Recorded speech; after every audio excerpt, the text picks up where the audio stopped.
गरीब ससुराल और जादुई बेलन। मानवी अपने पति अजीत के साथ अपने छोटे से घर की छत पर चढ़कर छत को प्लास्टिक से ढक रही थी। तभी अचानक छत की कोर पर आकर मानवी का पैर फिसल जाता है और वो सीधे छत से नीचे गिर जाती है। इस हादसे में मानवी का सीधा हाथ टूट जाता है और 2 दिन बाद मानवी के हाथ पर प्लास्टर लगा हुआ था। मानवी बहू, आप क्या सारा दिन घर में ऐसे ही बैठी रहोगी? जाओ, जाकर रोटी बनाओ।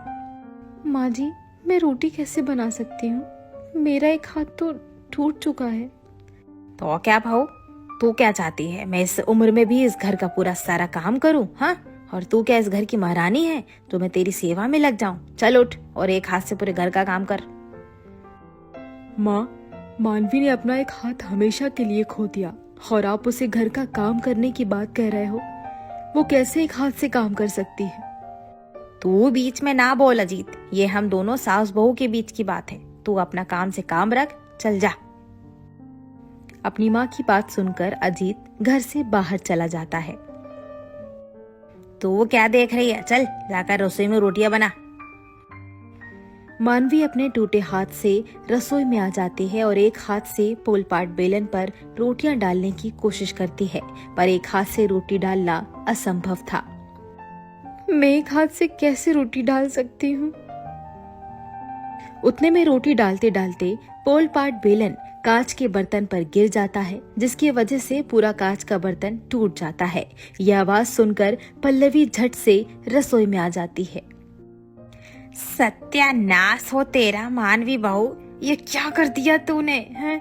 पूरे कांच के बर्तन तोड़ दिए तूने। माँ जी, मुझे माफ कर दीजिए। माँ जी, गलती से मेरे हाथ से ये पोलपाट का बेलन गिर गया।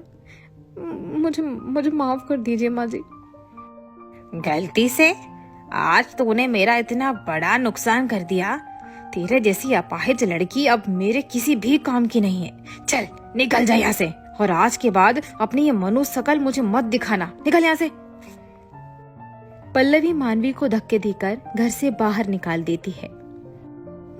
माँ जी, ऐसे ना कीजिए माँ जी, मुझे घर से नहीं निकालिए माँ जी, मुझे माफ कर दीजिए माँ जी।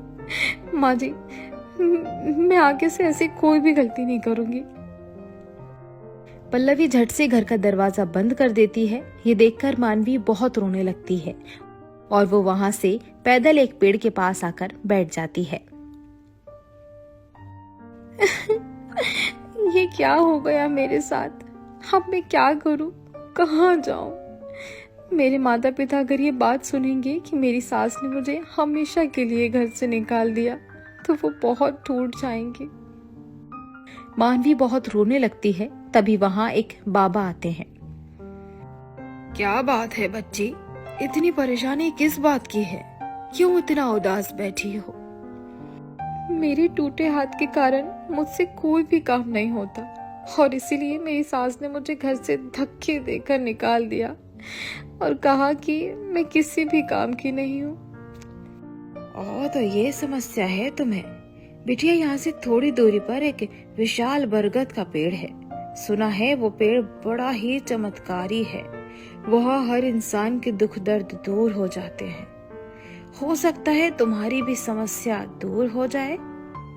बाबा की बात सुनकर मानवी उस चमत्कारी पेड़ के पास जाती है और अपनी सारी समस्या उस चमत्कारी पेड़ के सामने जाहिर करती है। तभी उस चमत्कारी पेड़ से एक जादुई पोलपाट बेलन बाहर निकल कर आता है, जो चंदन की लकड़ी का बना हुआ था। मानवी, इस पोलपाट के बेलन को अपने साथ घर ले जाओ। ये एक जादुई पोलपाट बेलन है। इसकी सहायता से तुम्हारी सारी समस्या दूर हो जाएगी। मानवी उस जादुई पोलपाट बेलन को अपने घर ले आती है। जब पल्लवी उसे देखती है तो वो फिर आ गई। मैंने तुझे यहाँ आने के लिए मना किया था ना। जा, निकल यहाँ से। माँ जी, मुझे माफ कर दीजिए ना, मुझे एक मौका दे दीजिए माँ जी। मैं आपको वचन देती हूँ, मैं आज के बाद आपको कभी भी शिकायत का एक भी मौका नहीं दूंगी। माँ, मानवी को एक मौका दे दीजिए। नहीं बेटा अजीत, ये मानवी बहू अब किसी भी काम की नहीं है। इसका एक हाथ तो अब रहा नहीं और अब इससे घर का कोई भी काम नहीं होता। इसका पीछा छोड़ बेटा, मैं किसी अच्छी लड़की से तेरी दूसरी शादी करवा देती हूँ। ऐसा मत कहिए माँ जी, मैं दोबारा कोई भी गलती नहीं करूंगी। अगर मुझसे कोई भी गलती हुई ना तो मैं खुद ही इस घर से चली जाऊंगी। बस मुझे एक मौका दे दीजिए। मानवी के लाख कहने पर पल्लवी उसे उस जादुई पेड़ ने कहा था कि ये जादुई बेलन है। चलो मैं एक हाथ से रोटी डालकर देखती हूँ कि ये रोटी कैसे डाली जाती है इससे।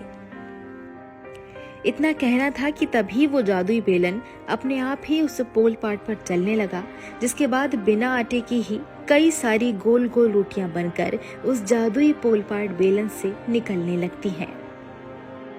अरे वाह, इतनी सारी रोटियां एक पल में ही बनकर तैयार हो गई।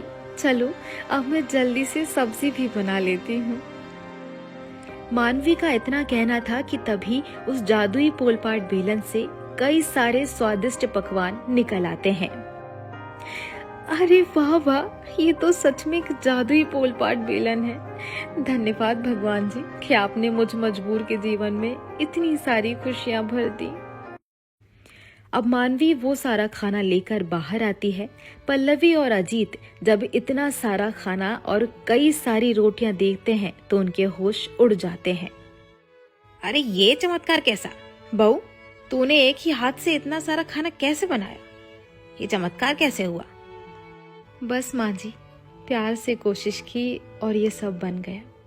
खाइए आप दोनों खाना। इस अपाहिज ने एक ही हाथ से इतना सारा खाना कैसे बना लिया? कुछ तो बात है, इस बात का पता लगाना ही होगा। रात का समय मानवी अपने कमरे में अपने जादुई पोलपाट बेलन के पास बैठी थी। काश मेरे पास इतने पैसे आ जाएं कि मैं अपने माता पिता की गरीबी को दूर कर सकूं। इतना कहना था कि तभी उस जादुई पोलपाट बेलन से कई सारे पैसे निकल आते हैं। ये देखकर मानवी बहुत खुश हो जाती है। तभी ये सारी घटना पल्लवी चुपके से देख लेती है। अब मानवी के सोते ही पल्लवी चुपके से उसके कमरे में आती है और उस जादुई पोलपाट बेलन को चुराकर बाहर ले आती है। तभी वो जादुई बेलन पल्लवी को हवा में उठा देता है। अजीत, अजीत बेटा, मुझे नीचे उतारो। अजीत। पल्लवी की आवाज सुनकर अजीत और मानवी दोनों बाहर आ जाते हैं। तभी मानवी उस जादुई बेलन को कहती है, जादुई बेलन, माँ जी को सही सलामत नीचे उतारो। इतना कहना था कि तभी पल्लवी नीचे आ जाती है। उसके बाद मानवी अजीत और पल्लवी को उस जादुई पोलपाट बेलन के बारे में बताती है, जिसे केवल वही छू सकती है और वही इस्तेमाल कर सकती है। तेरा ये जादुई बेलन तू अपने पास ही रख, आज ये मुझे जान से मार ही देता। उसके बाद मानवी उस जादुई पोलपाट बेलन को अपने पास हमेशा के लिए रख लेती है, जिसके बाद मानवी इतनी अमीर हो जाती है कि कल तक जो उसकी सास उसकी दुश्मन थी, आज वो उसकी गुलाम बनकर रह गई।